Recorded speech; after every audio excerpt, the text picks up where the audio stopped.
경북대와 고려대가 2명씩이었습니다.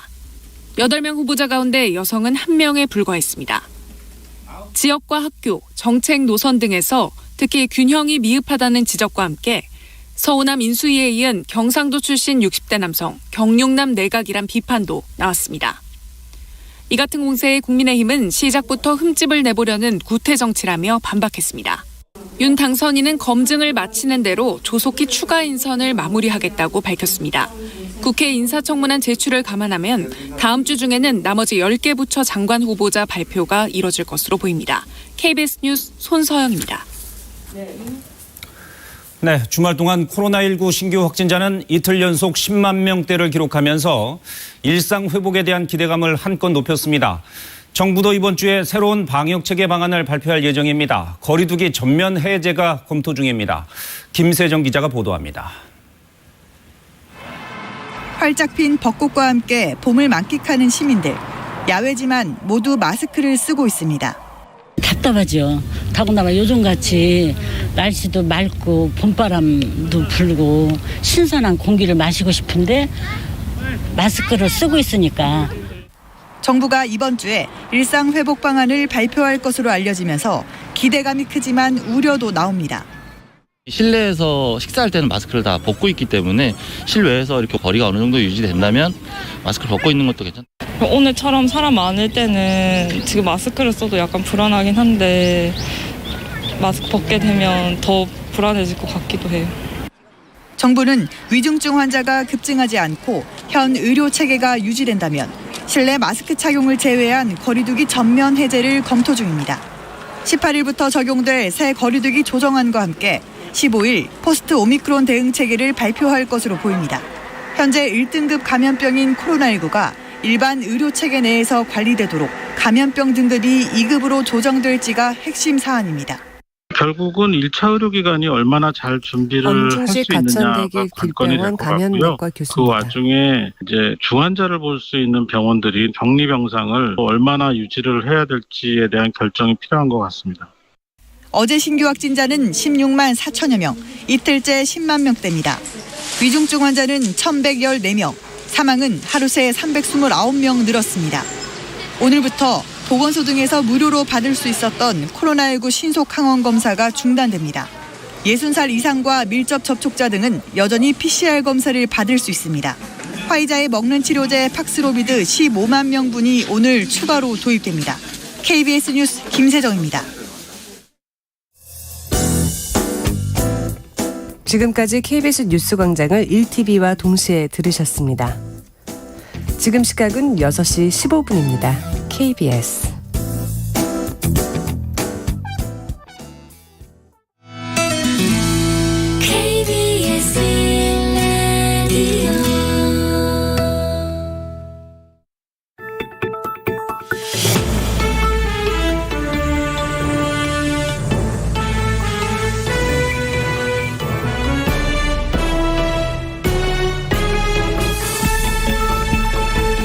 오늘 아침 일라디오. 주말에 무척 더우셨죠? 강릉은 31도까지 올라가는 봄 고온 현상이 있었는데요. 111년 만에 봄 더위라고 합니다. 덥고 건조한 날씨에 주말 이틀간 전국 곳곳에 30건 넘는 산불이 발생했습니다. 특히 지난 토요일 집계된 18건의 산불은 올해 들어 일일 발생 건수로는 가장 많은 횟수라고 하는데요.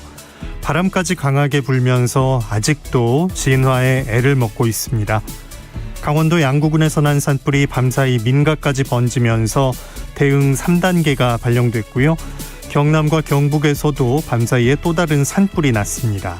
주민 대피령이 내려져 있는 지역도 있는데요. 오늘도 건조한 날씨에 고온 현상까지 이어질 거라고 합니다.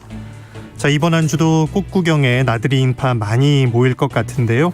무엇보다 불씨 관리에 각별하게 신경 쓰는 한 주 보내시면 좋겠습니다. 관련 소식은 잠시 후 뉴스 브리핑에서 더 자세히 알아봅니다. 4월 11일 월요일 오늘 아침 일라디오 출발합니다. 저는 아나운서 김재홍입니다.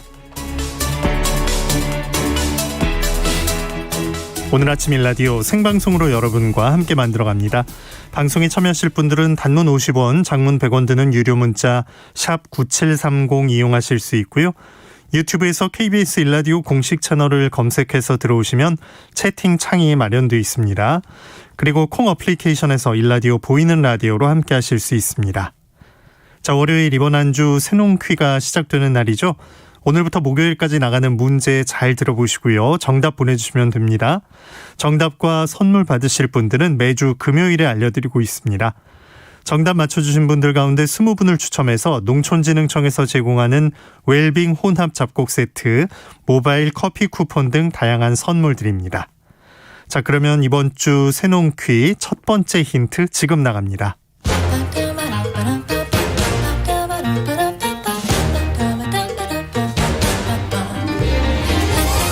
우리 땅, 우리 바다에서 자란 맛있고 건강한 우리 농수산물을 알아맞히는 세상의 모든 농수산물 퀴즈 새농퀴.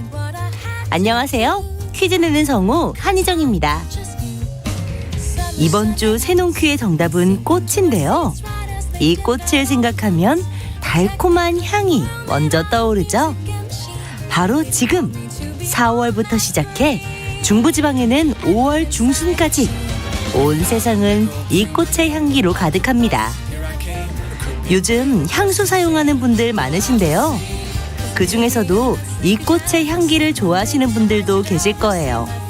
장미, 자스민, 은방울꽃과 함께 플로럴 계열 4대 향수 중에 하나이기도 합니다.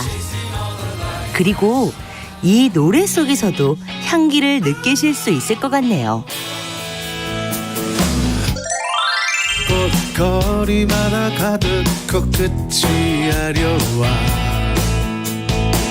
햇살 같은 연인들의 미소 눈부신 날이야.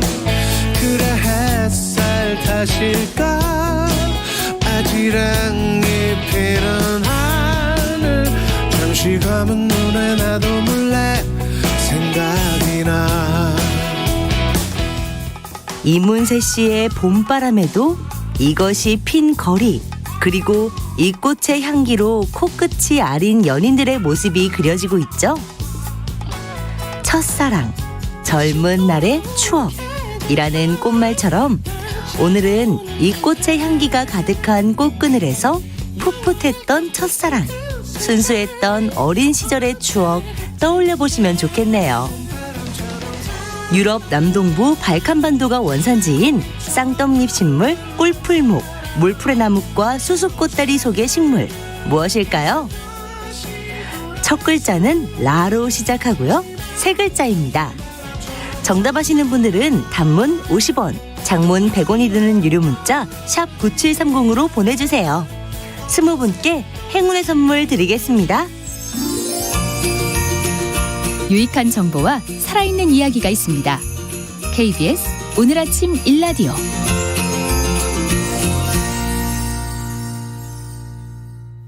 한 주간 농가에서 알아둬야 할 주요 농작업 정보를 전합니다. 농촌진흥청 대변인실 정병진 농촌지도관과 함께합니다. 안녕하십니까? 네, 안녕하세요. 네. 자, 농촌 고령화 또 인구 감소 등의 문제 해결을 위해서 청년 후계농 지원이 있는데 어떤 내용인지 소개해 주시죠. 네, 농촌 지역이 고령화와 인구 감소 등으로 활력을 이뤄가고 있습니다. 그래서 청년 농업인들을 농촌 지역으로 돌아와 안정적으로 정착할 수 있는 여건을 만들어주는 것이 무엇보다 중요한 과제인데요. 이를 위해 농식품부와 농촌진흥청에서는 관련 기관단체와 연계하여 패키지로 지원하는 청년 후계농 영농 정책 지원 사업을 실시하고 있습니다. 2018년부터 연간 1,600명에서 1,800명을 선발하였고요. 올해에는 2,000명을 선정하여 맞춤형 정책 지원을 추진하고 있는데요. 초기 영농 정착 지원을 위해 생활비를 1년차 월 100만 원, 2년차 90만 원, 3년차 80만 원을 지원하고요. 청년 후계농 자금 지원과 농지은행 등의 이용해 청년농들에게 우선 혜택을 제공하고 있습니다. 청년 후계농 선정자들이 준수해야 할 사항도 있는데요. 선정자들은 필수 교육과 의무 교육 등을 듣고 각종 컨설팅에 참여하면서 안정적인 영농 정착을 위한 준비를 해야 합니다. 농정원 교육 포탈 또는 시군 농업기술센터에서 진행되는 교육에 적극 참여하면 되고요. 컨설팅을 희망하는 청년 농업인은 해당 시군 농업기술센터에서 신청해서 경영기술 종합 컨설팅을 받으실 수도 있습니다. 이러한 지원 사업을 적극 이용하면 영농 초기 경영 안정화와 성공적인 농촌 정착이 가능할 것으로 기대됩니다. 궁금한 사항은 해당 시군 농업기술센터에 문의하시면 안내받으실 수 있습니다. 네. 자, 봄의 기운이 한껏 느껴지는 시기인데요. 이번 주 농업기상 전망은 어떨까요? 네, 이제 정말 봄 기운이 완연합니다. 농촌 지역은 농사 준비로 더욱더 바빠질 시기이기도 합니다. 이번 주는 오늘 제주, 전남, 경남 해안 지역에 가끔 비가 오겠고요. 그리고 12일 중부 지역을 시작으로 13, 14일까지 전국 대부분 지역에 비가 오겠습니다. 기온은 아침 4도에서 15도, 낮은 11도에서 23도로 지난주보다 낮을 것으로 예상됩니다. 아직까지 밤과 낮의 일교차가 큰 날들이 많겠으니 항상 건강에 유의해 주시길 당부드리겠습니다. 네. 자, 각 농가에서 실천할 정보들 하나씩 살펴보죠. 벼농사 뭘 준비해야 할까요? 모기르기를 하기 전에 해야 할 벽시 고르기와 종자 소독 방법에 대해서 알아보겠습니다. 보급종이 아닌 자가 채종 종자는 충실한 벽시 선별을 하기 위해서 반드시 까락을 제거한 후에 소금물 가리기를 실시해야 하는데요. 소금물 가리기 할 때 물의 비중은 매변은 1.13, 찰변은 1.04가 적당합니다. 소금물 가리기는 3분에서 10분 이내로 한 후에 반드시 깨끗한 물로 씻은 후 그늘에 말려 벽시 소독할 때까지 보관을 하거나 바로 벽시 소독하면 됩니다. 이 과정은 보급종을 사용할 경우에는 생략하시면 되겠습니다. 그리고 종자로 전염되는 병해충인 도열병과 키다리병, 가시무늬병 등을 방지하기 위해서는 종자 소독을 실시해야 하는데요. 약재 침지 소독법과 온탕 소독 방법이 있습니다. 약재 침지 소독법은 적용 약재를 물 20리터에 넣고 종자 10kg을 벽시바라기를 사용하여 30도씨에서 48시간 담가 소독한 후에 깨끗한 물로 2 내지 3회 세척한 후 싹 틔우게 하시면 되겠습니다.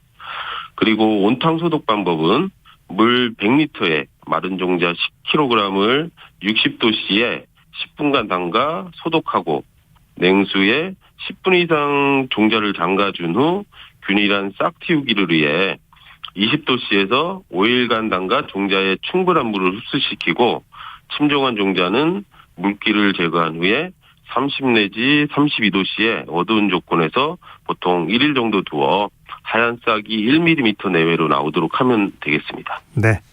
자, 밭작물엔 어떤 관리가 필요한 시기인가요? 고구마 재배에서 가장 중요한 일은 묘상에서 좋은 싹을 길러내는 것입니다. 좋은 싹을 기르기 위해서는 묘상에서 싹의 생육에 적합한 환경 조건을 만들어줘야 하는데요. 씨고구마를 묻은 다음 싹이 트기까지 묘상에서는 가급적 고온인 30 내지 33도씨를 유지하고 싹이 튼 이후에는 23에서 25도씨로 조절해줘야 합니다. 하지만 상토의 온도가 38도씨 이상 올라가면 썩을 위험이 있으므로 35도씨를 넘지 않도록 잘 관리해야 합니다. 네. 싹이 튼 후에도 물주기, 적동 온도 유지, 병해 방제 등 묘상 관리를 잘해줘야 하는데요. 상토는 마르지 않도록 물을 충분히 주어야 하고 싹이 5 내지 10cm 정도 자라면 따뜻한 날 한낮에 2-3시간 정도 하우스 측창을 열어서 묘가 튼튼하게 자라도록 해주고 싹이 20 내지 25cm 정도 자라면 자주 환기하여 웃자라지 않도록 해줘야 합니다. 그리고 웃구름은 묘 자르기 3-4일 전과 묘를 자른 후에도 3.3평방미터당 요소 1%액을 4 내지 6리터 정도 옆면 살포하면 묘의 품질과 뿌리 내림에 도움이 되어 좋습니다. 네. 자, 채소 농가에선 뭘 해야 할까요? 고추 재배 농가에서는 노지에 심을 고추를 육묘하고 있으실 텐데요. 육묘 후기 관리와 아주 심기 전후에 해야 할 농작업에 대해 알려드리겠습니다. 아주 젊기 일주일 전부터는 정식 포장의 조건에 적응할 수 있도록 육묘상의 온도를 서서히 낮추고 광선을 많이 받게 해줘야 합니다. 그리고 아주 심기할 포장은 토양 검사를 실시하고 석회와 유기물을 심기 2, 3주 전에 뿌린 후에 갈아주고 화학비료는 1학 만들기 5 내지 7일 전에 뿌려주면 되겠습니다. 아주 심기할 때는 육묘상에 심어졌던 깊이만큼만 심도록 하면 되는데요.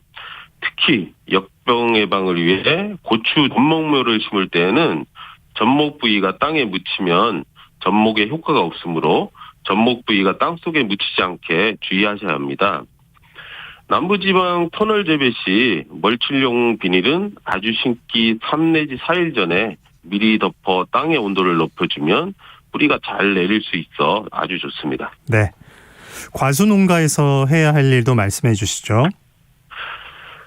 사과배의 과상병 예방을 위한 개화전 방제가 전국적으로 마무리 단계에 접어들었는데요. 올해부터는 변경된 지침에 따라서 전국의 모든 사과배 재배 농가는 반드시 개화기 방제에 참여해야 합니다. 이에 농촌진흥청에서는 과수 화상병 예방과 확산 방지를 위해 전국의 사과배 재배 농가를 대상으로 개화기 약재 살포에 적극 참여해 주실 것을 당부하였습니다. 개화기 약재 살포는 과수 화상병 예측 정보 시스템을 확인하고 위험 또는 감염 위험 경보가 나타나면 24시간 이내에 조치해야 합니다. 작업 전에는 반드시 과수화상병 개화기 방제 약재로 등록된 제품인지 확인을 하고 약재별 안전 사용 시기와 횟수를 점검한 후에 사용하셔야 합니다. 그리고 다른 약재와 섞어 사용하면 약재로 인한 작물 피해가 발생할 수도 있으니 반드시 단독으로 사용해야 함에 유의해 주시기 바랍니다. 네. 자, 축산농가에서 실천할 사항 뭐가 있을까요? 초지의 가축을 방목하는 시기를 맞아 초지의 봄철 생육관리 방법과 효율적인 방목 요령에 대해서 알려드리겠습니다. 가축을 방목하기 전 목초의 생육 상태를 미리 확인하여 눌러주기, 비료주기 같은 필요한 조치를 취한 후에 방목 시기를 정해야 하는데요.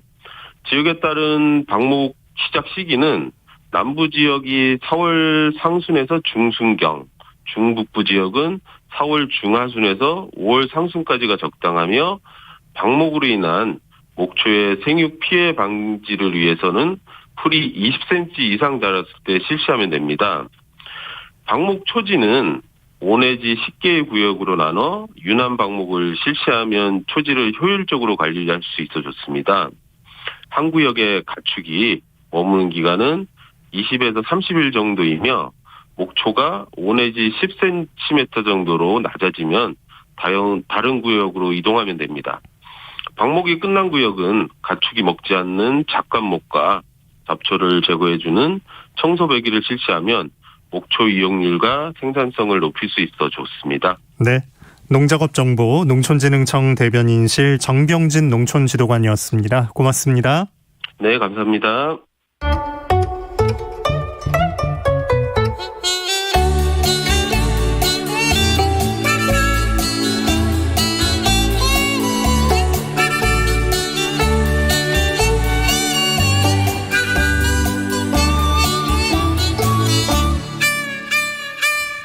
콩은 우리 식단에서 빠질 수 없는 식재료죠. 그중에도 검정콩은 건강에 유익하다고 알려져 있는데요. 오늘 쉽고 재미있는 우리 품종 이야기, 인기 검정콩 품종인 청자에 대해 자세히 들어봅니다. 국립식량과학원 밭작물 개발과 서정현 연구사입니다. 안녕하십니까? 예, 안녕하십니까? 네, 청자 5호 참 이색적인 이름 같은데 어떤 의미가 담겨 있나요? 예. 우리나라에서는 종자 크기가 크고 껍질 안에 녹색인 검정콩을 서리태라고 부르고 있습니다. 그러니까 청자 5호는 이것을 개량해서 만든 품종이고 청자라는 이름은 껍질 안에 자엽색이 녹색이라는 의미를 가지고 있습니다. 그런 뜻이었네요. 청자 5호는 어떻게 개발된 품종입니까? 네, 기존의 재래종 서리태는 수량이 낮고 재배적인 단점이 많아서 이것을 개량할 필요가 있었습니다. 농촌진흥청에서는 2000년 청자콩이라는 품종을 시작으로 해서 현재 5호까지 개발하면서 이런 재래종의 재배적인 단점들을 개선하였습니다. 네. 이전에도 이제 품종 개발은 쭉 있었던 것 같은데 청자 5호의 특별한 점이라면 뭘까요? 네, 앞서 말씀드린 대로 기존의 청자콩부터 2호, 3호, 4호 등이 개발되어 왔지만 이 품종들에 비해서 청자 5호는 쓰러짐과 병에 더 강하고 성숙기에 꼬투리가 잘 터지지 않는 장점이 있습니다. 그리고 특히 현재 개발된 검정콩 품종 중에서 가장 수량성이 높은 특성이 있어서 농가 호응도가 가장 높은 품종입니다. 재배도 좀 쉽고 수량성도 높다. 그러면 소비자들이 청자 5호를 선택할 이유는 뭐라고 보십니까? 네, 청자 5호는 재배하기 쉽고 수량이 많을 뿐만 아니라 먹었을 때에도 건강에 좋은 것으로 연구되었습니다. 고지방 시기를 한 쥐를 대상으로 동물 실험을 한 결과 청자 5호를 섭취한 경우에 청자 5호를 먹지 않은 경우에 비해서 체중은 35%, 체중 발육률은 54%, 총 콜레스테롤은 34% 감소했고 공복 혈당 또한 47% 감소해서 청자 5호 섭취가 비만과 대사증후군 예방에 효과가 있는 것으로 확인되었습니다. 이렇게 맛있고 건강에도 좋은 청자 5호 꼭 먹어야겠죠. 많이 쌓아놔야겠네요. 청자 5호 이런 효과가 정말 있다는 건데 성분은 그럼 어떤 게 많이 들어있는 거죠? 네, 검정콩에는 익히 아시다시피 몸에 좋은 성분들이 많이 들어있는데 특히 안토시아닌과 이소플라본이 많이 함유되어 있습니다. 청자 5호는 분석 결과 이전에 개발된 청자 3호에 비해서 안토시아닌과 이소플라본 함량이 높은 특성을 가지고 있었습니다. 네, 몸에도 좋은 청자 5호. 집에서 요리할 방법에 대해서도 좀 들어볼 수 있을까요?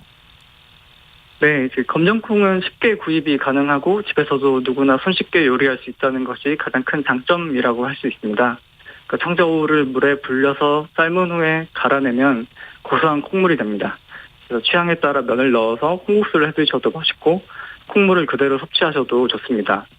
또 검정콩을 볶아서 차를 우려내거나 볶은 콩을 그대로 섭취하셔도 고소하고 맛있습니다. 특히 에어프라이기를 활용하면 집에서 쉽게 볶은 콩을 드실 수가 있습니다. 네, 참 좋은 점이 많은 청자 5호인데 파종할 종자는 어디에서 구입할 수 있습니까? 네, 청자 5호 종자는 매년 한국농업기술진흥원에서 분양받으실 수 있습니다. 그래서 매년 1월 중순에서 2월 초에 각 사시는 지역의 시군센터를 통해서 1차적으로 신청을 받고 있고요. 잔량에 대해서는 3월 이후에 개별 신청을 하실 수가 있습니다. 네, 청자 5호 품종 볼 때 좀 이렇게 신경 쓸 부분도 있을까요? 네, 청자 5호는 기존의 재래종보다 껍질 안의 녹색 정도가 좀 흐릿하기 때문에 구분이 가능합니다. 따라서 껍질 안의 색이 선명한 것을 원하는 경우에 품종 선택에 좀 유의를 하셔야 되고요. 현재 시중에서도 청자 5호는 껍질 안의 녹색이 연하기 때문에 재래종과 구별이 가능하고 청자 5호를 재배하는 분들이 많이 늘어났기 때문에 청자 5호라는 품종명으로 판매가 되고 있기 때문에 구입하실 때 참고를 하셔야 됩니다. 네. 그럼 지금 청자 5호 말고 또 다른 품종들은 어떤 게 있습니까? 네, 국립식량과학원에서 개발한 검정콩 품종에는 종자 크기가 매우 큰 태청이라는 품종이 있고 흔히 약콩이나 진우니콩으로 불리는 크기가 작은 검정콩인 소청자 그리고 새우음 같은 품종들이 있습니다. 따라서 용도에 맞게 선택을 하시면 좋을 것 같습니다. 네. 자, 끝으로 검정콩 생산하는 분들 또 소비자들께 전하고 싶은 말씀 있으실 것 같은데요. 네, 이미 많은 분들이 알고 있다시피 검정콩은 맛도 좋고 건강에도 좋은 우리 식재료입니다. 청자 5호로 검정콩도 대량 생산이 가능해지면서 단순히 밥에 넣어 먹는 용도뿐만 아니라 두유 등 가공식품으로서도 사용이 훨씬 확대될 것으로 전망되고 있습니다. 그래서 청자 5호는 그동안의 많은 연구를 통해서 개선되어서 우수한 생산성과 기능성을 가지고 있는 검정콩 품종입니다. 앞서 말씀드린 대로 껍질 안의 색깔이 좀 연하다는 특성을 가지고 있지만 청자 5호는 눈에 보이는 단점보다 장점이 훨씬 많은 품종이라고 생각합니다. 앞으로도 많은 관심 부탁드리고 감사합니다. 네, 쉽고 재미있는 우리 품종 이야기 국립식량과학원 박작물 개발과 서정현 연구사와 함께 검정콩 청자 5호 품종에 대한 얘기 나눴습니다. 연구관님 고맙습니다. 네, 감사합니다.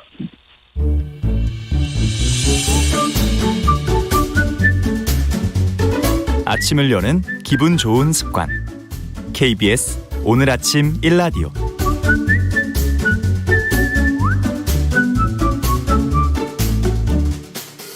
농수산물 유통의 새로운 트렌드를 살펴봅니다. 마케팅 브리핑, 빅데이터 전문업체 마이테이스트의 민지영 대표와 함께합니다. 안녕하세요.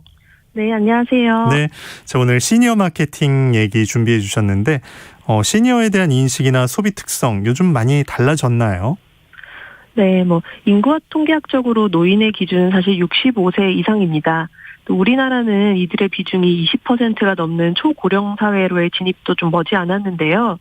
근데 우리 주변에 60, 70대 어른들을 보면 우리가 노인이라고 불러도 되나 싶을 정도로 정정하신 분들이 많잖아요. 그래서인지 어른, 또 노인, 늙은 등등 좀 기성세대를 부르던 단어들의 거부감이 크기도 합니다. 또 과거에는 자녀를 양육하는 부모로서 또 부모님을 모시는 자녀로서 소비를 해왔다면 이들이 지금 시니어가 된 후에는 누구보다 나를 위한 소비를 하고자 하는 의지가 큰 세대라고 볼 수 있고요.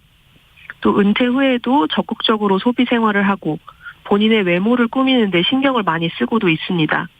또 하고 싶은 일이나 취미를 찾아서 끊임없이 도전하는 이 새로운 시니어를 우리가 액티브 시니어라고 부르고 업계에서는 이들에게 주목을 하고 있거든요.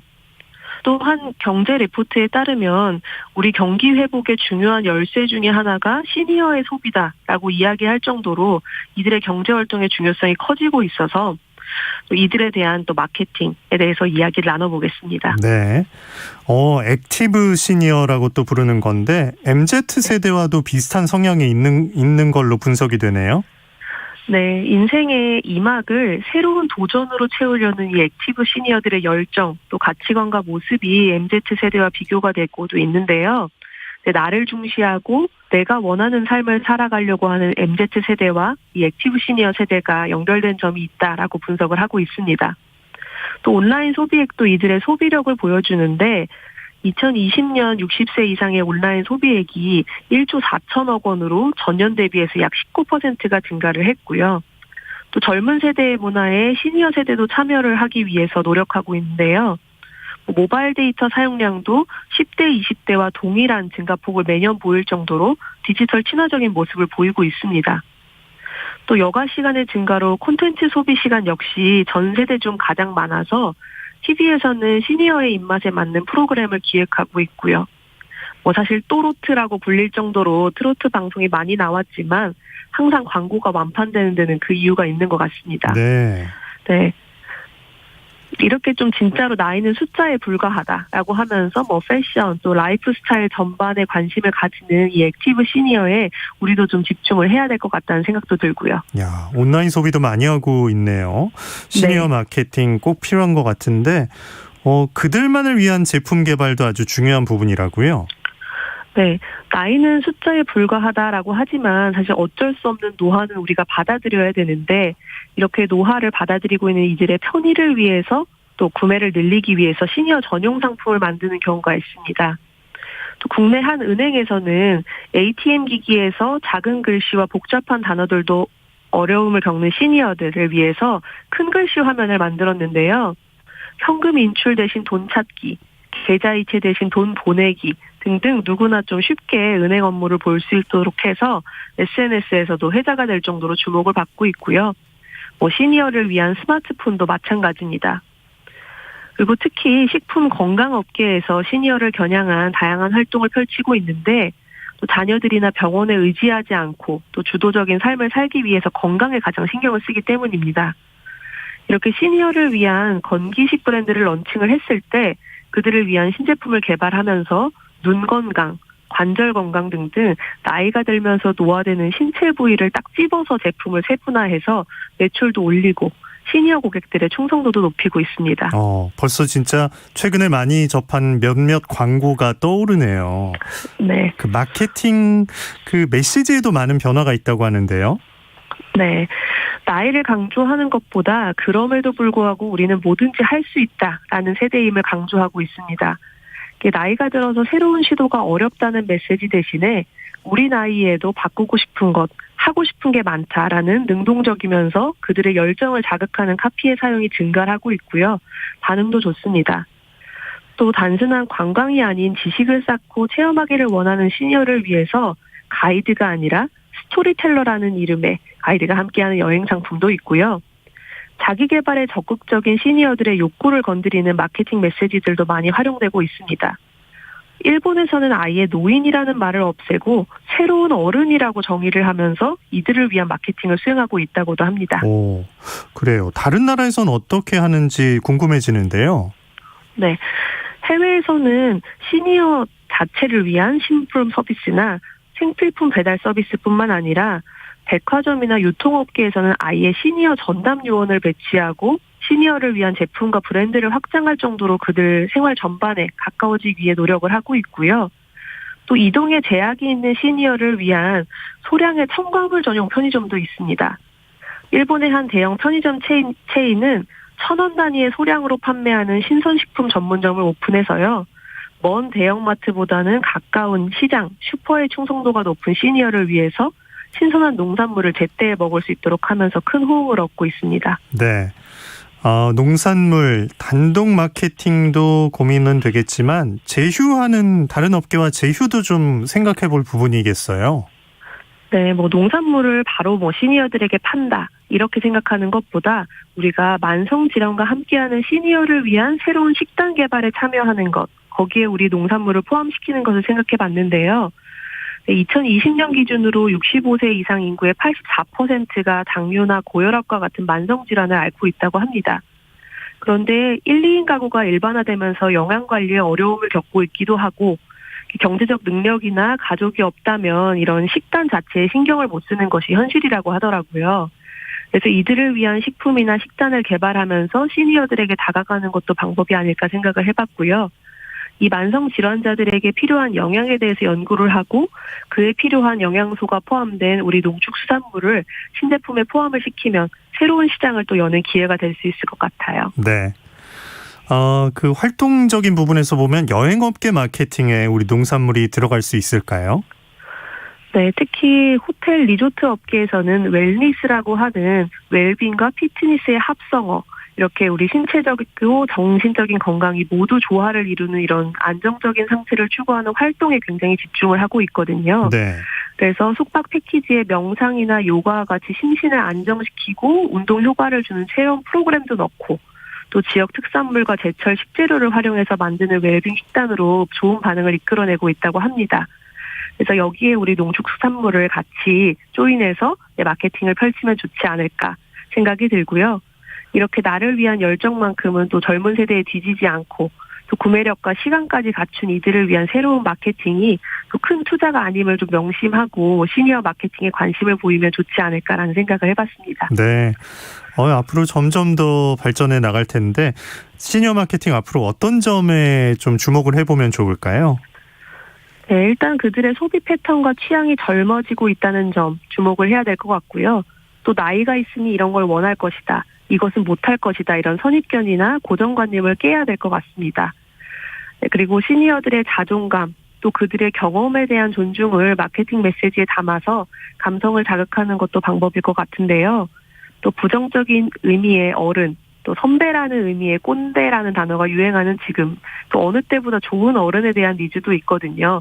그래서 이렇게 젊은 세대를 존중하는 시니어를 모델로 활용해서 마케팅하는 것도 전 세대를 아우를 수 있지 않을까 생각을 해봤습니다. 네, 마케팅 브리핑 마이테이스트 민지영 대표 고맙습니다. 네, 감사합니다. 오늘 아침 일라디오 함께하고 계십니다. 지금 시각 6시 46분입니다.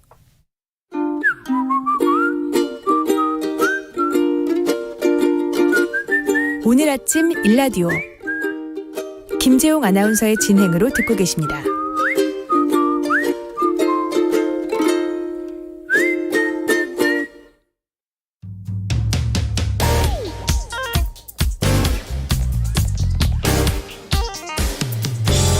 오늘 아침 뉴스 브리핑 정상근 기자와 함께합니다. 안녕하십니까? 네, 안녕하십니까? 네, 주말 사이 곳곳에 산불이 났는데 강원도 양구 또 경북 군위 산불은 불길이 잡히질 않고 있다고요? 네, 모처럼 이제 따뜻하기도 하고 또 공기도 맑은 주말이었는데요. 하지만 대기가 건조해서 주말 이틀 사이에 무려 37건의 산불이 발생을 하기도 했습니다. 특히 어제 오후 이 경북 군위군의 한 야산에서 발생한 산불이 아직 진화가 안 된 상황인데요. 인명 피해는 발생하지 않았지만 이미 87헥타르가 불에 탄 것으로 전해지고 있습니다. 산림당국은 오늘 안으로 이 주부를 진화한다는 목표로 작업을 이어가고 있는데요. 이 불이 난 곳이 산 정상부의 험난한 지역이어서 이 진화 작업에 어려움을 겪고 있습니다. 그리고 어제 오후 3시 40분쯤 강원도 양구군의 한 야산에서도 불이 났는데요. 이 산불은 민가와 가까운 곳에서 발생해서 이 주변 민가와 건물 등에도 피해가 발생을 했습니다. 산대 인근 주민 50여 명이 또 긴급 대피하기도 했었는데요. 현재까지 전해진 바에 따르면 총 300헥타르의 산림이 불에 탄 것으로 전해지고 있고요. 산불의 영향구역은 520헥타르에 이르는 것으로 알려졌습니다. 당국은 이 산림 인접 지역에서 이 쓰레기 소각 등 불씨를 취급하는 작업은 자제해달라라고 당부하기도 했습니다. 네. 자, 곧 날이 밝으면 이제 헬기가 좀 떠서 완전 진화가 좀 됐으면 합니다. 자, 윤 당선인이 8개 부처 장관 후보자를 발표했어요. 네, 윤석열 경제부총리 겸 기획재정부 장관을 포함해서 8개 부처 장관 후보자를 직접 발표했습니다. 먼저 이 경제부총리 겸 기획재정부 장관은 추경호 국민의힘 의원이 지명됐고요. 이 국방부 장관은 이종섭 전 합창 차장, 그리고 문화체육관광부 장관은 박보균 전 중앙일보 편집인, 보건복지부 장관은 정우영 전 경북대 병원장이 지명됐습니다. 산업통상자원부 장관에는 이창양 카이스트 교수, 이 국토교통부 장관에는 원희룡 전 제주도지사, 또 과학기술정보통신부 장관에는 이종호 서울대 반도체 공동연구 소장이 지명됐고요. 또 여성가족부 장관은 김현숙 숭실대 경제학과 교수가 지명이 됐습니다. 이로써 18개 부처 장관 중 절반 정도의 명단이 나왔습니다. 나머지 장관 인선도 당선인 측은 이번 주 중에 발표할 예정이라고 밝혔습니다. 네. 추경호 경제부총리 후보자는 론스타 문제 관련해서 비판이 제기되고 있다고요? 네, 이 론스타는 미국계 사모펀드인데요. 지난 2003년 IMF 이후 부실화된 외환은행의 지분 51%를 인수한 바 있습니다. 이 과정에 몇몇 문제가 제기가 됐었는데요. 일단 국내법의 사모펀드는 은행을 인수할 수 없기 때문에 특혜 의혹이 제기가 됐었습니다. 당시 론스타에게 외환은행을 매각하기 위해 외환은행을 부실기업으로 만들었고, 그러다 보니 국책은행인 외환은행이 론스타의 헐값에 팔렸었는데요.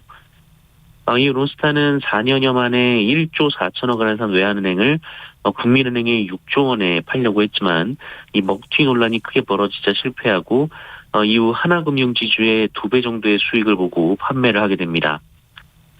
하지만 론스타는 여기에 그치지 않고 이 자신들의 수익을 대한민국 정부가 방해했다면서 이 투자자 국가소송제를 통해서 이 대한민국 정부에 5조 원의 손해배상을 청구한 상황인데요. 시민단체들은 론스타가 국내에서 큰 수익을 본 전 과정에 이 추경호 후보자가 개입돼 있다라고 주장하고 있는 상황입니다. 네. 자, 윤석열 당선인이 박근혜 전 대통령과 만날 예정이라고요? 네, 윤석열 당선인이 내일 이 대구를 찾아서 박근혜 전 대통령과 만나기로 한 것으로 알려졌습니다.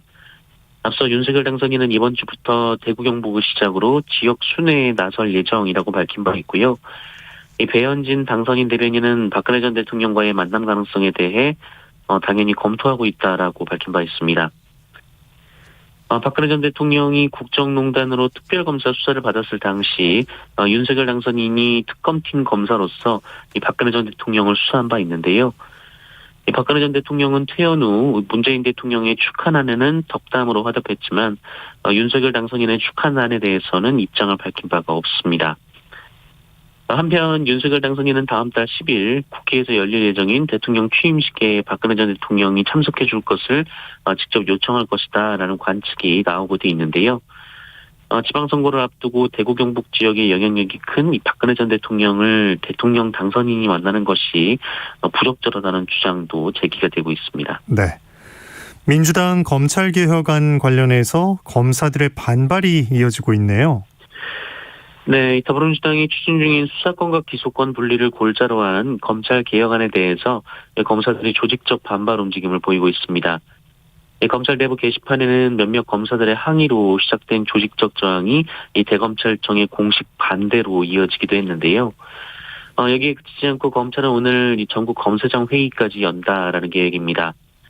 검찰은 경찰에 대한 수사 지휘권을 상실하면 이 수사 역량이 크게 떨어진다라는 입장이고요. 경찰의 인권 침해 수사나 부실 수사가 발생하더라도 막을 수 없다라고 주장하고 있습니다. 결국 그 피해가 국민들에게 고스란히 갈 수밖에 없다라고 주장하고 있고요. 또 현재 형사법 체계는 지난 70년간 문제없이 이어져 왔는데 이 민주당이 자당 정치인들에 대한 수사를 막기 위해 이 정치적으로 관련 법안을 추진하고 있다라고 주장하고 있습니다. 반면 민주당 일각에서는 이 수사권과 기소권을 모두 갖고 있는 경우는 오히려 해외에서 찾아보기 어렵다라고 주장하고 있습니다. 이 미국도 경찰격인 FBI가 수사를 하고 이 검찰은 재판에서 공소를 유지하는 역할을 하고 있다라고 반박했습니다. 이 독일 등 유럽도 이 검사는 수사지휘권을 갖되 직접 수사는 하지 않고 있습니다. 또 검찰이 수사권과 기소권을 모두 갖고 있다 보니 이 특정인에 대한 봐주기 수사가 지속되고 있다라는 것이 민주당의 주장입니다. 특히 고위검사들과 검찰 출신 인사들에 대한 봐주기 수사는 심각한 수준이다라고 주장하고 있는데요. 논란이 이어지면서 이 문제가 한동안 정치권에서는 가장 큰 논란이 될 것으로 예상이 되고 있습니다. 네. 자, 송영길 전 민주당 대표가 지방선거 출마 비판 여론에 대해서 입장을 냈군요.